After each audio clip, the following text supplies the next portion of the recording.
일반적으로 우리는 먹고 마시고 있는 일에 대해서 늘 걱정합니다. 그래서 좀 재산이 있으면 마음이 편하고, 재산이 조금 적으면 또 직장이 안정되면 좀 편하고, 직장에 좀 문제가 있으면 늘 불안하지 않습니까? 이게 일반적으로 모든 사람이 염려하고 걱정하는 겁니다. 목사도 이 범주에서 벗어날 수는 없습니다. 그렇지만 근본적으로 그리스도인들에게는 또 다른 특별한 고민이 있습니다. 그것이 뭐냐면 하나님의 뜻을 잘 모른다는 겁니다. 도대체 어떤 게 하나님의 뜻일까? 아마 교회 나오실 때도 특별히 그런 고민을 할 수 있을 거예요. 오늘 교회 가는 게 하나님의 뜻일까? 그냥 롱 위크엔드인데 놀러 가는 게 하나님의 뜻일까? 그렇죠? 아마 주일을 빼고 놀러 갔을 때 편한 사람은 별로 없을 것 같아요. 안 그런가요? 근데 다 한 번쯤은 고민할 수 있을 것 같아요. 물론 문제는 하나님의 뜻을 정확하게 모른다고 하는 거예요. 언제도 말씀드렸지만 하나님 한 번도 저한테 장서나 이래라 저래라 말씀을 하지 않아요. 때로 좀 그렇게 말해달라고 기도를 하는데 한 번도 저한테 그렇게 말씀하지 않고, 그냥 성경을 보는 가운데 기도하는 가운데 이게 하나님의 뜻인가 보다 했지 한 번도 귀에다 대고 그렇게 말씀을 잘 안 하세요. 그래서 가끔씩 하나님의 음성이 들려온다는 분들 얘기 들으면 참 부럽습니다. 왜 목사인 나한테는 안 하고 평신도인 집사님한테만 들려줄까? 그렇죠? 근데 물론 하나님께서 또 그렇게 생생하게 듣는 분들도 있습니다. 저같이 못 듣는 사람도 있고, 또 일반 평신도지만 하나님의 음성을 잘 듣고 그 음성 가운데 살아가는 분들도 있습니다. 또 하나의 고민은 뭐냐면 열심히 기도하는데 하나님의 뜻과 내 뜻이 다른 데 있다는 거예요. 내가 소원하는 것과 하나님이 원하는 뜻이 다른 데 있는 거죠. 내가 원하는 것과 하나님이 원하는 것이 같다고 하면 참 그것만큼 행복하고 그것만큼 좋을 게 없는데 이게 문제가 같지를 않습니다. 그래서 우리 예수 믿는 사람들이 그래서 고민이 많은 거죠. 여러분, 이스라엘이 우리의 신앙의 모델이고 대표 아닙니까? 이스라엘 백성들한테 늘 몇 가지 그 고민이 있었어요. 바로 그런 고민들이 있죠. 하나님의 음성이 들리기는, 선포되기는 되는데 안 들린단 말이죠. 안 들리는 것. 또 하나는 그를 순종하는 일을 싫은 거예요. 들리기는 들리는데 순종하기 싫은 거죠. 저도 가끔씩 하나님 잠깐만 눈 감아주세요. 그리고 딴짓할 때가 있어요. 편하진 않지만 우리 마음 가운데 하나님의 뜻을 다 순종하고 그렇게 따라가기를 원하지만 막상 너 나 따라와 그러면 고개를 설레설레 흔들 때가 사실 많은 거죠. 이스라엘 역사 속에 암흑기라는 게 있었습니다. 이스라엘의 역사 속에 암흑기, 한국의 역사 속에 암흑기 하면 일제 36년 아닙니까? 근데 이스라엘은 그렇지 않습니다. 다릅니다, 우리하고. 그들이 아수리아, 바벨론 포로로 잡혀가서 그 고통 중에 예루살렘이 다 황폐하고 되고 했을 때 그걸 암흑기라고 말하지 않습니다.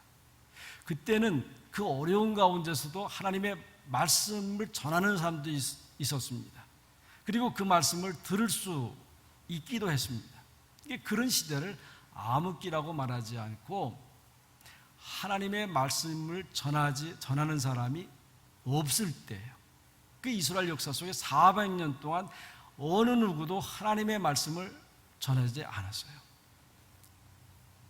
바로 그 시대를 이스라엘 역사의 암흑기라고 말하고 있는 것입니다. 그러니까 우리가 삶이 어렵고 황폐화되고 그런 게 문제가 아니라 하나님의 말씀을 전하는 사람들이 없고, 또 전하는 사람이 있다 하더라도 그 말씀을 들을 기회가 없을 때가 제일 어려운 거죠. 대개 시집간 딸이 제일 그리워하는 게 뭐냐면 어머니의 잔소리. 여러분, 내 부모가 소천하셨을 때 제일 아쉬운 게 뭐냐면 그 부모가 나한테 살아계실 때는 잔소리처럼 들렸던 그 말이 아쉬운 거예요. 그때는 말 안 들었지만, 그러나 그래도 그 큰 틀 안에서 방향을 잡고 살아갈 수 있었는데, 이제는 누구도 그거를 말해 주는 사람이 없을 때 그게 고아 아닙니까? 이스라엘 백성들은 바로 하나님의 말씀이 들려지는, 선포하는 사람, 선지자가 있을 때는 그래도 소망이 있었고 희망을 가지고 살아갔지만, 암흑기에는 그야말로 절망적인 그런 시간을 가지게 된 것입니다. 오늘 성경에 한번 나오는 단어 환상이라고 하는 말이 나옵니다. 이 환상이라는 말은 우리가 쉽게 말하면 꿈이라고도 할 수 있고요, 또 소망이라고도 말할 수 있고, 영어로는 비전이라고 말할 수 있습니다.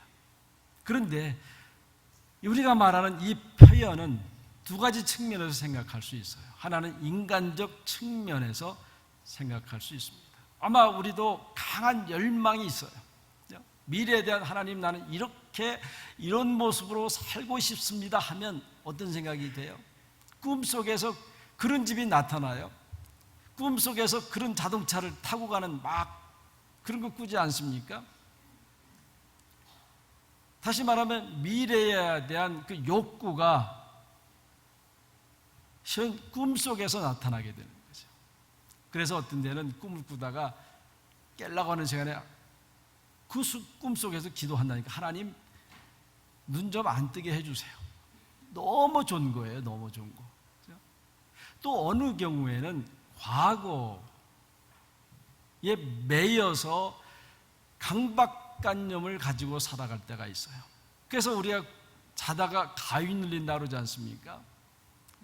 뭔가 막 따라와서 죽을 것 같은 그 순간에 잠을 깨잖아요. 이게 인간적 그런 속에서 나타나는 환상이라고 할 수 있습니다. 또 하나는 하나님과의 관계 속에서 경험하는 환상이 있습니다.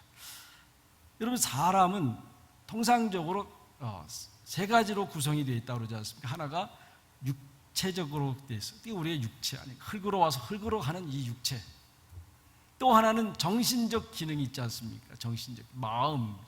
또 하나가 영적 기능입니다. 그래서 사람은 영적이고 정신적이고 육체적입니다. 그러니까 이 영적 기능이 누구든지 다 있는 거예요. 그래서 영물을 만날 수 있는 거예요. 영체를 만날 수 있는 기능이 사람들한테 있습니다.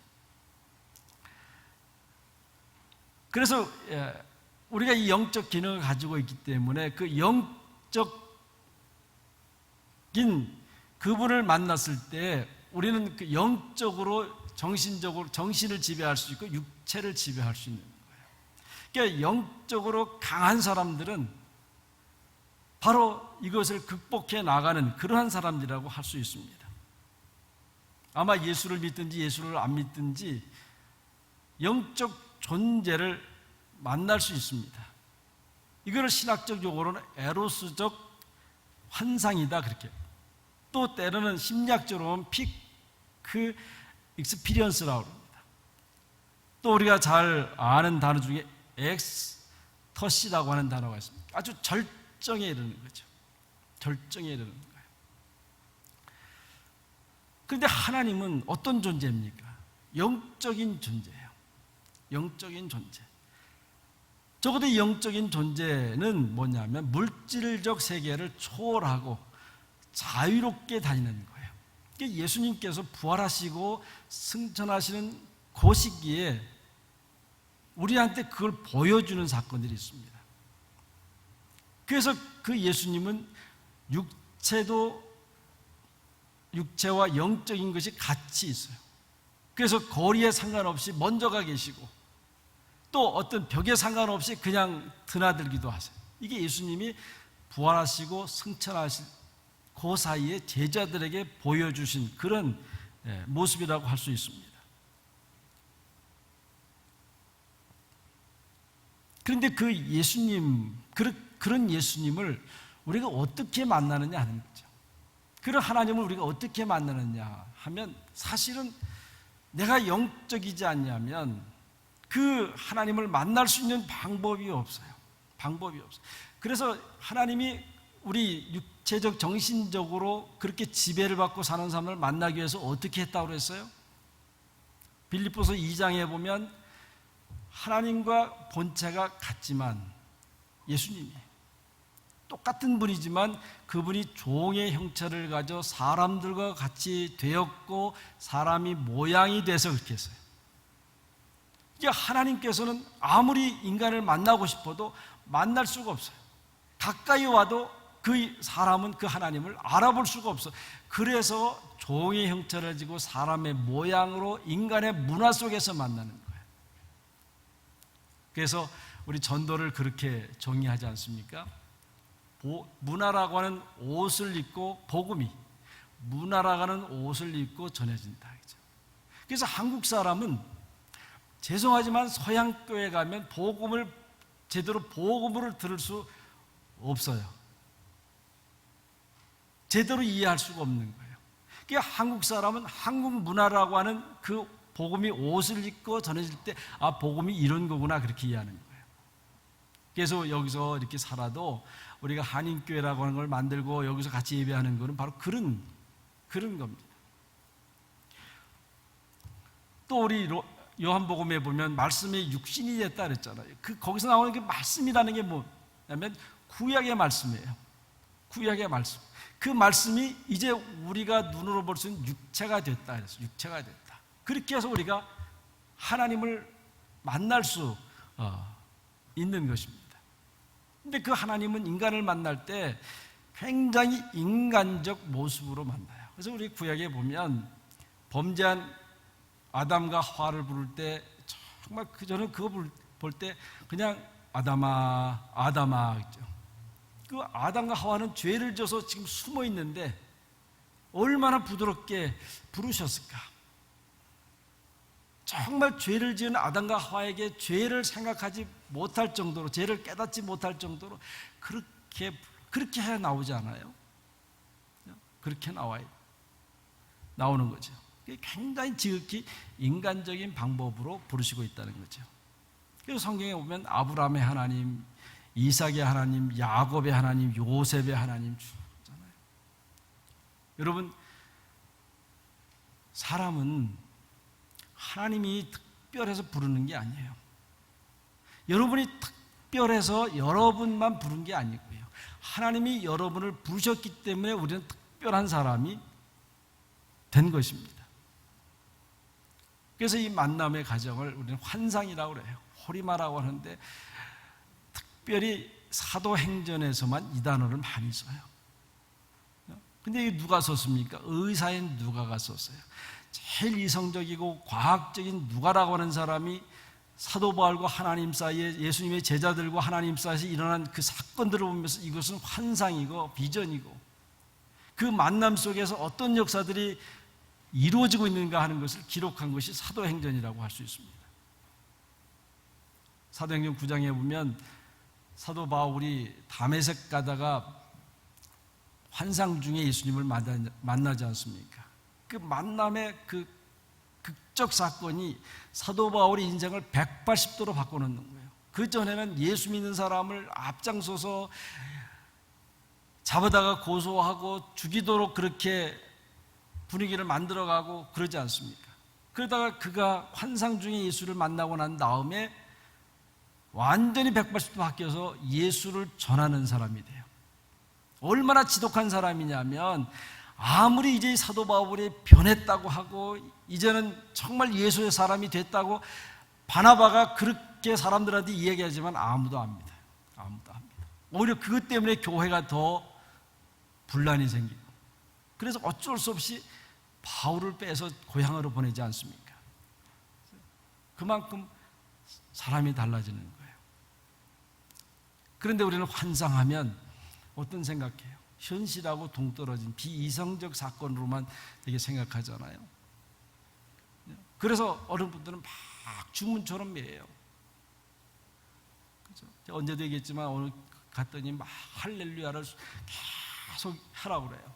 그렇게 해서 뭔가 현실 세계하고 동떨어진 세계를 만들어. 그 만들어진 그곳에서 하나님을 만나게 하는. 그런데 사도 바울은 그렇지 않아요. 오늘 성경에도 보면 힘쓴다는 말 썼어요. 또 애쓴다는 말을 썼어요. 여러분, 정말 이성적인 사람은 바로 그런 거예요.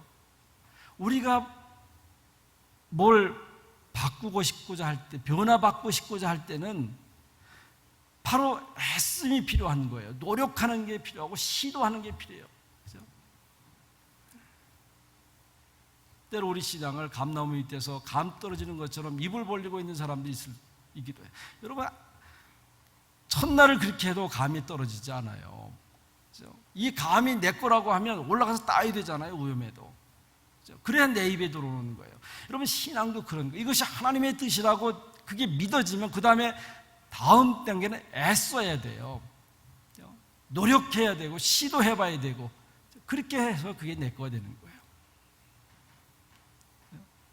우리 가끔씩 이제 여기 오셔서 술, 담배 끊기 원하시는 분 저한테 와 상담도 하세요. 목사님 어떻게 하면 담배 끊습니까?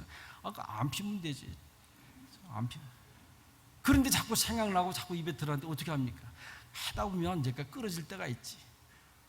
그렇죠? 하다 보면요. 그러다가 정말 성령 하나님께서 기회를 좀 딱 끊는 거예요. 저는요, 예수 그리스도를 고백하는 그 순간에 다 끊었어요. 저희 아버님이요, 처음에는 술 잡수고 교회 갔어요. 몇 년씩은 교회 못 가셨어요. 그리고 예수 그리스도를 고백하는 그 순간에 술, 담배 다 끊으셨어요. 전 목사지만 제가 갈 때마다 술을 사갖고 왔어요. 맥주 3병. 근데 목사가 술을 사간다는 게 양심으로 꺼려요. 그렇지만 아버님이 좋아하시는데 사다 드려야지. 그 어느 날 그러더라고요. 얘 이제 술 사오지 마라. 술 끊었다 그러더라고요. 그래요? 내가 예수 믿는다 그랬어요. 여러분, 그런 거예요. 우리가 노력하고 애쓸 때 성령께서 나와 함께 하셔서 도와서 그 일을 진행하게 되는 거예요. 바울은 사람을 그릇에 비유하지 않습니까? 질그릇에 비유해요. 질그릇이라는 게 얼마나 약합니까? 그런데 뭐라고 그랬어요? 디모데후서 4장 7절에 보면 우리가 이 보배를 질그릇에 가졌으니 그랬어요. 사람 한 사람은 참 약해요. 누가 말 한마디 해도 상처가 돼요. 누가 듣기 싫은 소리 한마디 하면 자존심이 막 상해갖고, 되게 남자들 자존심이 해서 그러잖아요. 교회 나오기 전에 부부싸움 하면 꼭 하는 말이 있어요. 너 나갔다 와. 그래도 우리 여자분들은 그래도 부드러워서 그렇게 싸움하고도 교회 가요. 근데 남자는 기분 나쁘고 안 가요. 여기 우리 친척들이 여기 15명 와 있는데 이 교회 안 다니는 분들이 있어요. 그리고 오늘 제가 참 고맙다고 생각했어요. 나올 때 제가 그랬어요. 교회에 나오기 싫으면, 종교가 다르니까요. 우리 보살님도 계세요. 싫으면 그냥 여기 파기시 가서 산책하다 오세요. 그랬더니 오늘 다 왔어요. 그래서 오늘 고마운데 보살님한테 제가 그랬어요. 예수 믿고 권사되라고 그랬어요. 대답은 안 하더구만. 근데 사람은 약한 거예요. 그죠? 질그릇 것 같아요. 그런데 그 사람이 강해질 수 있는 건 뭐냐면 그 속에 보배가 있어요. 보물이 있어요. 그래서 질그릇이 귀해지는 거 아니에요. 강해지는 거. 바로 예수 그리스도 성령께서 우리 속에 있는 거예요. 그래서 예수 믿는 사람들은요, 세상에 감당할 수 없는 사람이 되는 거예요. 제대로 예수를 믿으면, 제대로 그 그릇에 보배를 담고 있으면 어느 세상 사람도 감당할 수 없는 그런 사람이 될 수 있는 거예요. 그 보배를 내가 팽개쳐 버리니까 그저 수십 년 교회를 다녀도 끙끙 앓으면서 다니는 거예요. 여러분, 사도 바울은 분명했어요.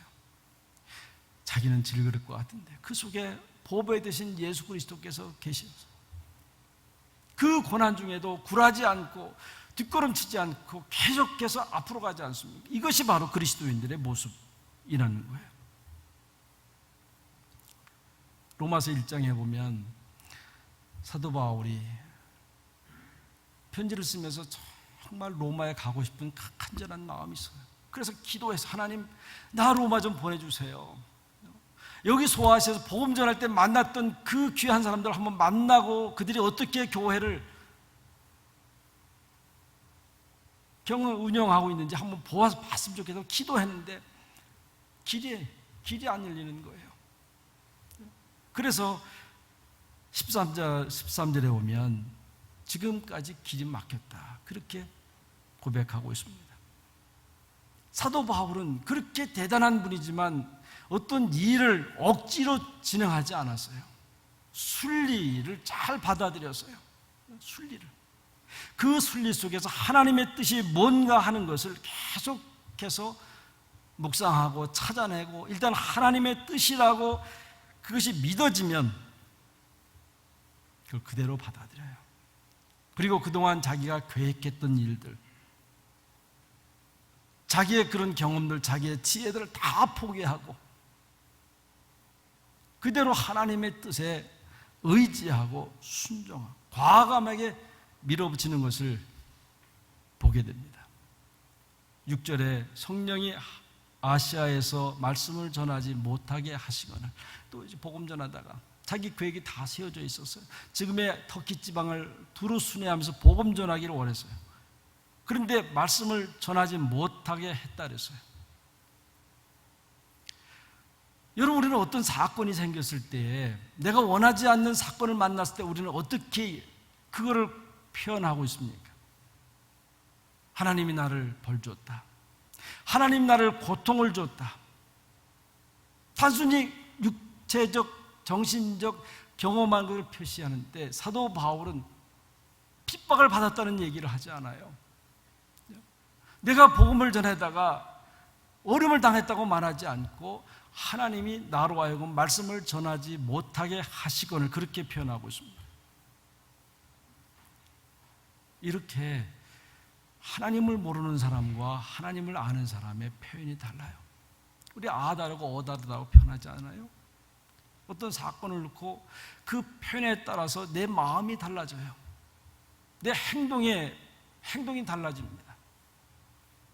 사도 바울은 그런 어려운 일을 당했을 때 하나님이 여기서 복음을 전하지 말라고 하는 거구나. 그리고 나서 9절에 보면 마게도냐 사람 하나가 서서 그에게 청하여 가로되 마게도냐로 건너와서 우리를 도우라 하거늘. 이게 사도 바울이에요. 자기 계획이 있어요. 자기 경험이 있어요. 그런데 어느 날 기도하는 가운데 마게도냐 사람 한 사람이 와서 우리한테 좀 복음을 전해주세요.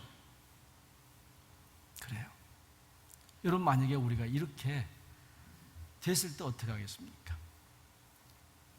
저는 크게 2번 한번 경험했어요. 죄송하지만 제가 독일 가기 전에 대전 근처에다가 교회 개척하려고 1년을 다녔어요. 그리고 다니면서 하나님, 여기가 내 땅입니다. 막 개발 들어가고 3층짜리 이렇게 빌딩 졌을 때 제가 한 층을 내가 임대하겠다고 그랬어요.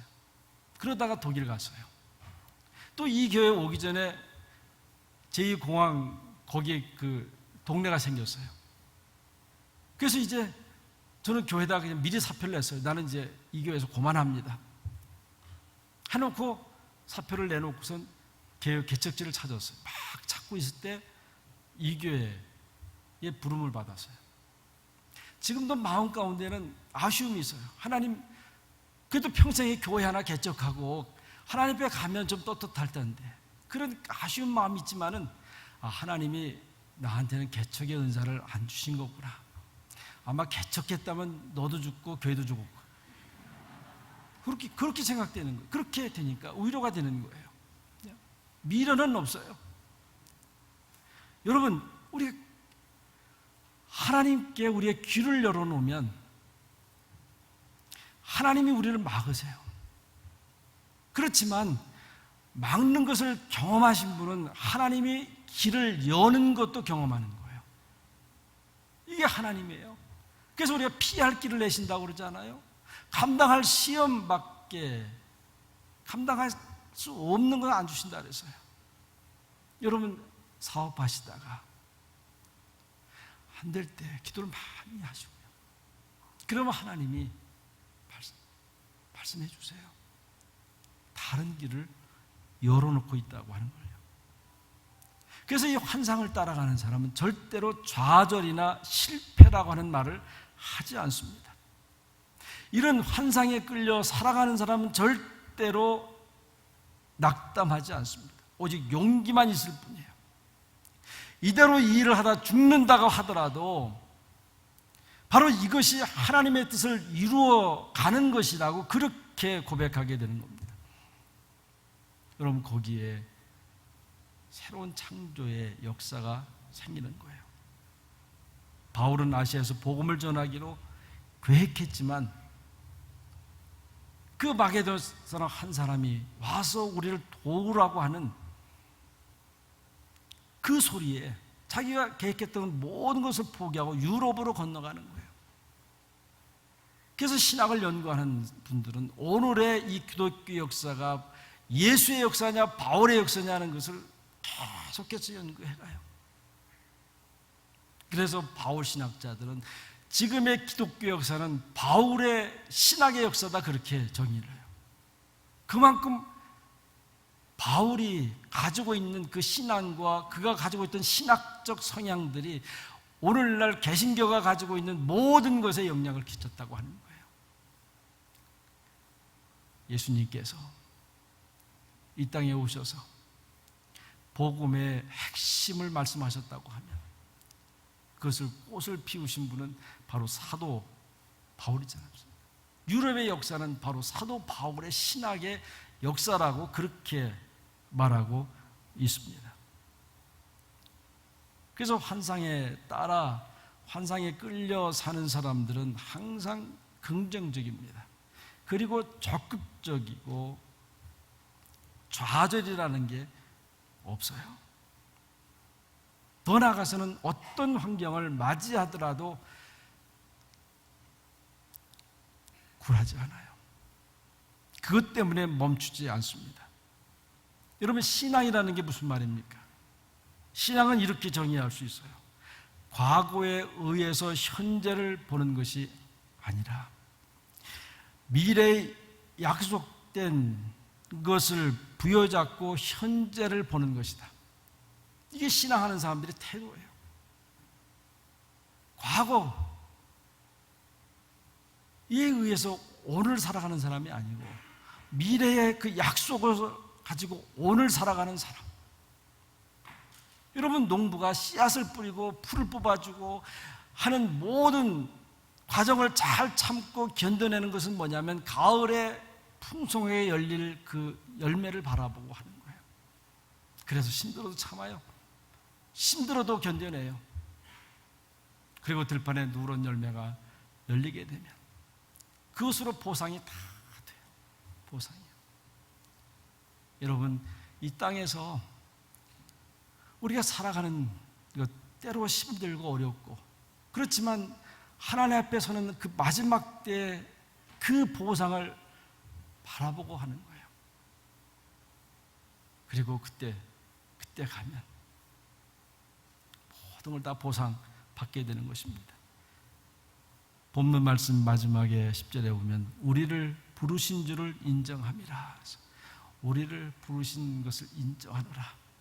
여러분, 여기 앉아있는 모든 분들은 하나님의 부르심을 인정할 수 있길 바랍니다. 하나님이 부르셔서요. 저는 오늘 오신 분들한테도 그런 말을 해주고 싶어요. 예수를 믿든지 안 믿든지 여기에 앉아있는 것은 하나님의 부르신 것, 그것을 인정하는 것이 우리 인생의 가장 중요한 역사적 전환점이 될 수 있습니다. 우리 모두는 그 부르심의 소망에 바로 응답하면서 살아가는 사람이 될 수 있기를 바랍니다. 환상에 이끌려 사는 사람들은 지혜의 사람이 됩니다. 은혜의 사람이 될 수 있어요. 능력의 사람이 될 수 있습니다. 더 나아가서는 용기의 사람이 될 수 있고, 그 길은 항상 여호와니시요 하나님께서 승리하셨습니다. 이 고백 가운데 우리의 남은 여생이 주의 승리를 경험하며 또 능력 있는 소망의 사람들이 되시기를 바랍니다. 기도하십시다. 하나님 아버지 고맙습니다. 우리 부족하지만 주님께서 부르셔서 이 자리에 앉게 해 주셨습니다. 이제 그 부르심에 응답하여 순종하며 살 수 있게 하시고, 이제 이 땅에서 그저 무력한 사람이 아니라, 희망이 없는 삶이 아니라, 연약한 삶이 아니라 보배 되신 예수 그리스도를 통해서 능력의 사람으로, 소망의 사람으로, 용기의 사람으로 살아갈 수 있도록 축복하여 주시옵소서. 예수님의 이름으로 간절히 기도하옵나이다. 아멘.